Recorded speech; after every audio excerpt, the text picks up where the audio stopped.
Okay, magandang umaga, magandang hapon, magandang gabi, magandang araw sa ating lahat mga kababayan. Happy weekend. Alam niyo mga kababayan, ako sana po, ayaw kong nakikinig sa mga pinagsasasabi ni Duterte. Kasi wala naman po tayong mapapala na maganda or inspirational or good news. Wala. Pero, kailangan din po, minsan, kailangan ding pakinggan. Hindi dahil sa natutuwa tayong makinig sa kanya, kundi para kumuha ng mga impormasyon tungkol sa takbo ng mga utak nila. So, pag-usapan po natin itong latest na ginawa na naman niyang press conference. Ang hilig niya sa press conference, ano? Mapera. Di ba? May bayad yan. Pagpakainin, may pasobre siguro. I don't know. Pero siyempre may gastos. Definitely. Ito pong latest na press conference niya, was it yesterday? Yesterday pa lang yata. Kasi tinaon niya sa pag-alis ng Pangulo Bongbong Marcos. Ito pong ginawa niyang press conference ay tila sagot niya doon sa mga sinabi ni Pangulong Bongbong Marcos doon sa kanyang interview. Actually, that was an ambush interview bago siya lumipad papuntang Amerika. Ngayon, na ang sabi nga po ni Pangulo natin, siya ay horrified. He finds it horrifying na malaman na ang isang dating Pangulo ay gumawa o nagsagawa ng isang kasunduan by himself na naikompromiso yung ating national security at territory. So parang ikinagalit, no? Ikinagalit nung dating presidente dahil alam niya na siya yung pinatatamaan. Yes, wala namang iba eh. Kahit na walang binanggit na pangalan. Pero alam na po ng lahat. Exposed na nagkaroon siya ng secret deal, gentleman's agreement with China, with the President of China, na yun nga po, ikinompromiso. Kung hindi man sinasadya or siya ay parang binubudol ba niya si Xi Jinping, hindi mo kayang budulin yun, mas tuso yun eh. Hindi daw niya, parang hindi na niya maalala. Hindi na niya maalala yung content ng kasunduan. Parang hindi na nga niya maalala na nagkaroon ng kasunduan. Parang siya eh, nag-uulyanin lang, umaarte lang. Kasi parang, yun nga eh, para siyang naglilinis ng kanyang papel. Pinatutuyo ang kanyang basang papel. Kunwari, hindi niya alam na may pinasok siyang ganito. Come on. Dadalawang taon pa lang ang nakakalipas mula nung ikaw ay siyang dating Pangulo. Paanong makakalimutan agad ang mga pinasok na masiselan. Hindi basta, hindi joke-joke na mga pakikipag-usap, lalo sa mga kalabang bansa. Well, para sa iyo kasi, hindi kalaban ng China, kundi kaibigan. Pero kung ganun man, mga kababayan, itong si Mr. Duterte ay hindi niya alam, hindi siya marunong bumasa ng karakter ng tao. kung siya ba ay iniisahan ng tao, ng kausap niya. Isa pa, actually inamin na niya, di ba? Inamin na niya yung tinatawag na secret deal, yung gentleman's agreement na yan. Inamin niya dun sa sa press conference. Pero, bukod dyan, actually sa press conference na yon, marami pa siyang nailantad. Mga pagkakadulas ng dila. Alam niyo po itong si Duterte, madalas po siya na madulas ang dila. Or shall we say, napaka-tactless. Takleso. Kasi lalaki. Di takleso. Parang hindi nag-iisip. Nagbalak na rin lang ng press conference, hindi pa pinaghandaan yung mga sasabihin. Nadudulas pa talaga? Or sadya na yun ang sinabi niya dahil para sa kanya puro joke lang ang lahat eh. Alam mo mga kababayan, talagang ako talaga ay sising-sisi at nakapagtataka na nagkaroon tayo ng ganitong klaseng pangulo. Bakit nga ba tayo nagkaroon ng ganitong pangulo? Even me, nagtataka ako kung bakit ako sumuporta dito. Dahil ako mismo, bumoto rin ako. Ibinoto ko yan. Kasi nalalaman ko noon na strongman. Alam mo naman kasi ang idea ko ng isang leader ay strongman. Namimiss ko kasi yung pagiging strongman noong Marcos Sr. Yung mga sumunod kasi na mga leader natin, nung nawala si Marcos Sr., di ba puro weak?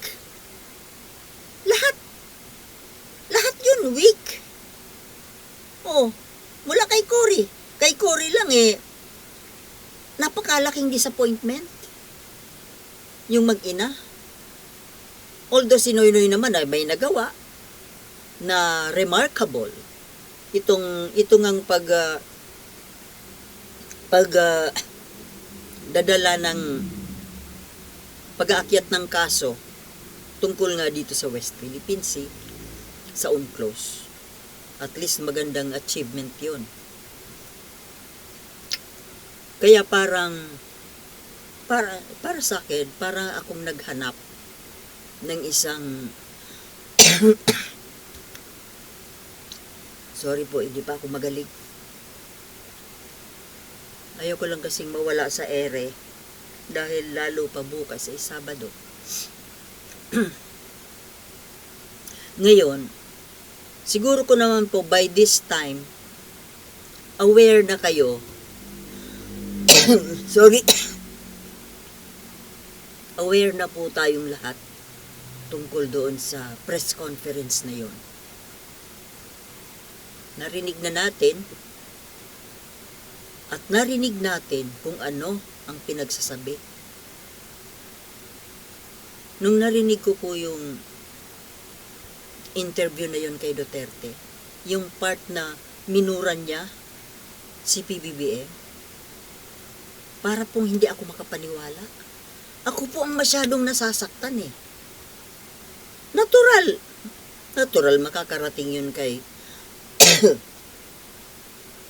President Bongbong, sa mag-asawa, sa mga talagang supporters, loyalista.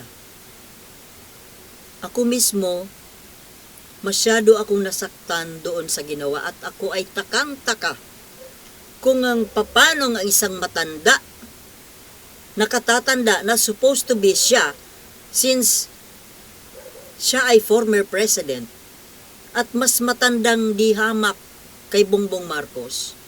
Di ba dapat siya ay parang tatay? Para saan aakto siya, dapat siya na parang tatay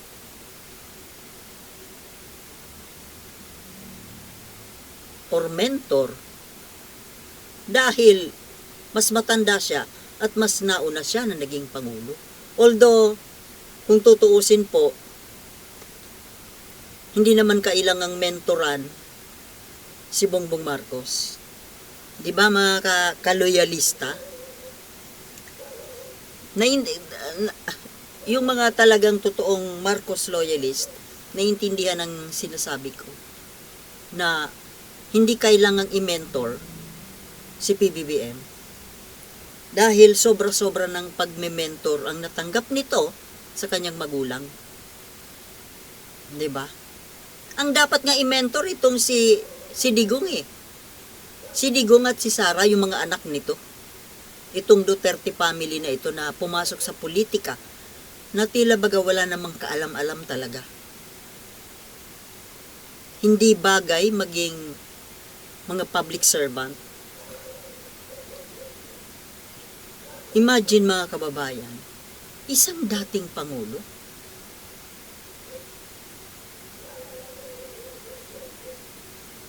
Kayo ba? Hindi pa kayo para akong kinikilabutan doon sa ginawa niya? The nerve na murahin niya yung kasalukuyang nakaupo na Pangulo. And the fact na anak ito ng isang Marcos Sr. Sino ba si Marcos Sr.? O, alam natin yon kung sino si Marcos Sr. Ang hindi lang naman kasi conforme dyan, yung mga anti-Marcos natural. Sobrang laking pambabastos po ang ginagawa nitong mga Duterte na ito. Lalo na itong pinakatatay. Yan ang pinaka. Kaya paanong hindi mo makikita sa mga anak niya mismo ang the same character niya. Yan ang itinuturo niya sa mga anak niya. Tingnan mo yung sumusunod sa yapak niya, yung mayor ng Davao. Pati nga accent, pananalita ginagaya Pero hindi naman kayang gayahin. Sinusubukan lang. Original pa rin yung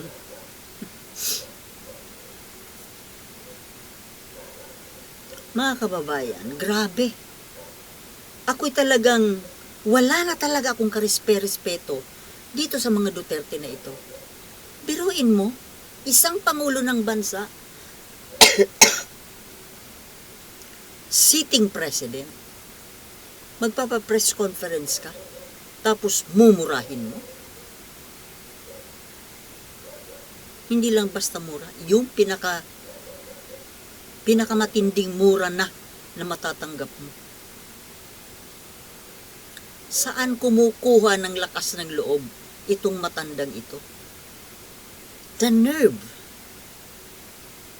Namimihasa ka, Duterte. Namimihasa kayong mag-aama. Porke nakikita nyo na pangiti-ngiti lang yung tao. Hindi kayo pinapatulan. Namimihasa kayo. Although, yan po ay nagpapakita lang kung anong klaseng mga pagkatao mayroon kayo. Anong klaseng karakter. Tapos mga kababayan, ito ba? Ito ba ang gugustuhin natin na maging leader ng bansa natin? Galing, yung gustong pumalit na maging Pangulo galing sa ganitong klaseng ama?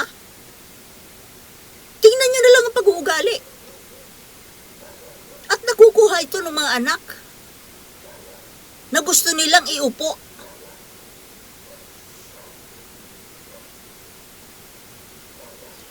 Ayoko nang masyadong i-discuss kasi na-discuss na ito ng ibang vloggers yung laman ng press conference. Ang gusto ko lang pong puntuhan, yung para sa akin kasi hindi katanggap-tanggap talaga na ginagawa nitong Duterte na ito sa Pangulo. Kung tawagin pa niya, Bongbong. Itong si Anyo, yun din naman ang security advisor ni Bongbong. Hindi ba natawagin na ng may titulo? President Bongbong. Walang kagalang-galang mga kababayan. Walang karespeto-respetong tao. Sa palagay kaya nito ni Duterte, sumisikat siya? Sa palagay mo ba, Duterte, nakukuha mo ang kalooban ng mga Pilipino dyan sa ginagawa mo? Ang lakas naman ng loob mo na ipagpilitan mong iupo, ipalit sa pwesto ng matinong Pangulo itong anak mo na sorry na lang, pero ako talaga sasabihin ko napakaboba. Boba. Hindi naman sa panlalait, hindi tayo nanlalait ng kapwa kung hindi nag-aambisyon maging Pangulo. Nag-aambisyon maging Pangulo Natural hahanapan natin ng qualifications, ng karakter, ng isang matinong leader. Sobrang bobo Bukod sa bobo, wala pang pakialam. Walang pakialam sa Pilipino. Walang malasakit sa Pilipino. Walang pagmamahal sa sariling bayan. Napaka-plastic kung magsalita, mahalin natin ang bayan. Parehong pare-pareho sila nitong, ganyan siguro pinalaki. Ganyan pinalaki ni Duterte ang kanyang mga anak. Ang pagsunod sa kanyang yapak.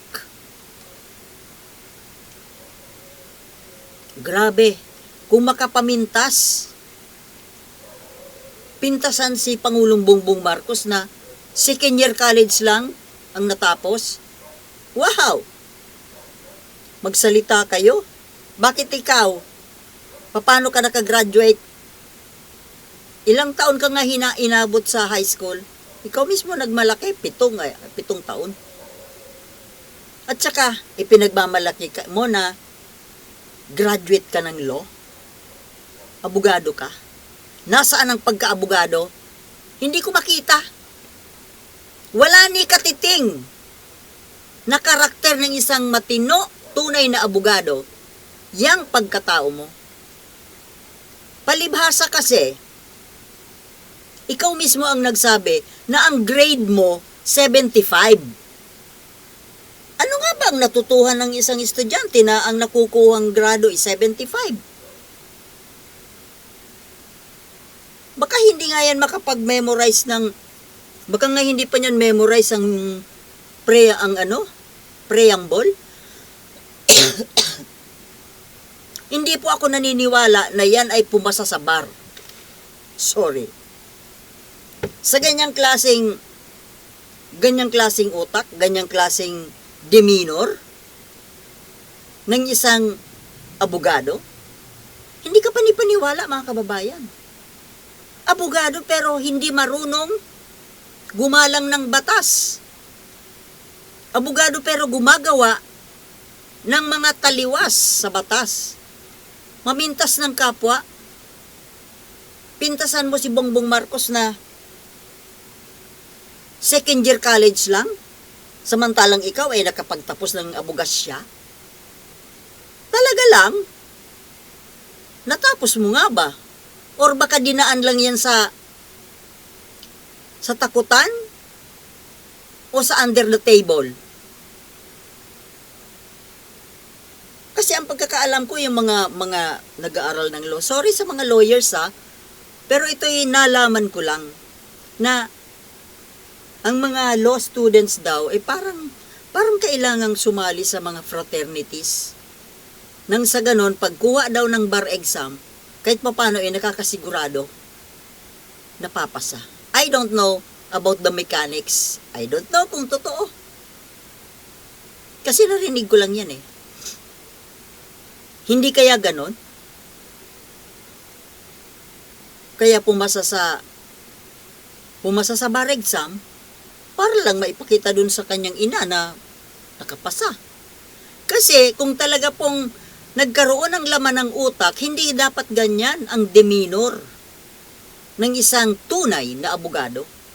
Even Sara Duterte, I do not believe na pumasa din ito sa bar. Kung pwede nga lang nahalukayan ng record dito sa eskwelahan anong mga grado ang nakuha nito? Kasi sa totoo lang, ang brain nito, parang brain ng first year high school. Hindi sa namimintas ako, di rin naman ako super matalino Pero makikita nyo po, sa kanyang mga pagsasalita, sa acts, kasi may abogada ba na ganyan? Ni hindi marunong makipagdebate. Ni hindi marunong mag-speech ng extemporaneous speech. Hindi marunong magsalita sa public. Di ba isang katangian ng isang abogado ay magaling dapat sa public speaking. Articulate. Nakikita ba natin yan kay Sara? Ewan ko sa inyo. Depende siguro. Kung kayo ay Sara supporter, di makikita sa kanya ang galing-galing ni Sara. Nasaan ang galing? My God. Doon nga lang sa hearing sa Congress, sa Senado hindi makasagot. Tanong sa kanya, ipapasa sa katabi. Hindi alam, walang alam. Pati noong kampanyahan ni minsan hindi dumalo sa debate Kahit dun sa SMNI na malakas naman sila, may kapit naman sila sa SMNI. Hindi man lang nagpakitang gilas na magpakilala sa tao. Bakit? Anong iniiwasan? Anong kinakatakot? Natatakot bang mabisto? Na wala naman talagang laman ng utak. Sorry. Pero ito ang totoo. Pwede ba? Huwag ka nang mangarap. Huwag ka nang mangarap na patakbuhin ang bansang ito. Dahil kawawa ang bawat Pilipino. Kitang-kita naman na walang laman ng ulo At ngayon, kaya gusto ninyo na patalsikin si Bongbong Marcos, makaupo ka na dyan, nang sa ganon, makatakbo ka pa ng isa pang termino, pagiging Pangulo, na hindi ka nadadaan sa kampanya, hindi nadadaan sa debate. Di ba? Pero tingnan natin, sa 2028, kapag ito ay hindi pa sumalang sa interview, sa debate, sa mga ambush interview, baka ang puro sagot nito, no comment Puro no comment. Oh, bakit napunta kay Sara? Kasi Duterte din yan Ako talaga po, grabe na po talaga ang galit ko dyan kay Duterte. Sa pinaggagawa nito kay President Bongbong Marcos. Kung insultuhin mo, murahin mo in public, sino ka? Sino ka para hiyain, nagmurahin ang Pangulo? Pangulo na matino na nagtatrabaho? Tapos sabihan mo pa, gustong-gusto mo kasing siraan, gustong-gusto mong sirain si PBBM sa mga Pilipino. Diyan sa ginagawa mo na, kesyo, second year college lang. Samantalang ikaw, nakagraduate, nakapasa sa bar. Pero, ikumpara natin mga kababayan, itong dalawang mama na ito. PRRD, PBBM. PBBM, second year college ang naabot. But I don't believe I don't believe. PRRD, nakagraduate ng bar, nakagraduate ng law, pumasa sa bar. Kuno, question mark. Pero kumparahin natin ang mga demeanor, yung manners, character. Sige nga, sino ang mas disente, mas formal, mas edukado, mas professional dito sa dalawang ito? Ito na nagmamalaki na siya ay nakagraduate? Or itong pinipintasan niya na undergrad daw? Nakikita naman natin dyan sa resume niya dyan sa Senate, itong ni PBBM, kung hindi yan nakagraduate. Sabihin pa, sige, taken, hindi nakagraduate. Pero ang laman ng ulo, oh, talo pa ang isang doktoral. Walang-wala ka, digong. Kung ang pag-uusapan lang naman, self-presentation, demeanor, ethics, personality, sino ang mas edukadong tingnan? Mas sibilisado, mas may urbanidad? Magsitigil kayo. Sobra nyo ng niyuyurakan yung tao. Nagpapakita lang yan na sobra kayong naiinggit doon sa tao. Inggit na inggit ka, Duterte. Dahil wala sa'yo. Naiinggit ka sa, ang totoo, naiinggit ka sa kanyang character, sa kanyang personality. Dahil ang layo mo. Langit lupa ang agwat. 'Di ba? Agree kayo mga kababayan? Mga kaloyalista.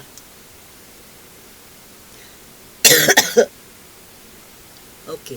Wala pa naman akong pang-mute. Wala man akong ano eh. Mga kabayan, tapusin ko hanggang dito na lamang po. Kasi nagagasgas na naman ang lalabunan ko. So mga kababayan, ako talaga ay sa bawat salitang binibitawan nito ni Duterte, mas lalo lang ako nasusuklam sa kanya. Anyway, wag kayong mag-alala, PBBM. Kasi the more na sinisira kayo, wala namang naniniwala. Ay, sila, mga didi shit, sila lang naniniwala. The more na sinisiraan ka, the more na itinataas ka tuloy ng paninira dahil hindi naman totoo. 'Di ba mga kababayan? So hanggang sa muli, ako muna ay magpapahinga dahil hindi pa ako magaling. Huwag nating kalimutan na mahalin ang ating bayan. Huwag tayong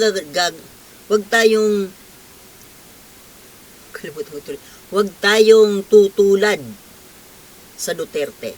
Mahalin natin ang ating bayan dahil ito lamang po ang tunay nating tahanan. 'Di ba? Bye. Peace.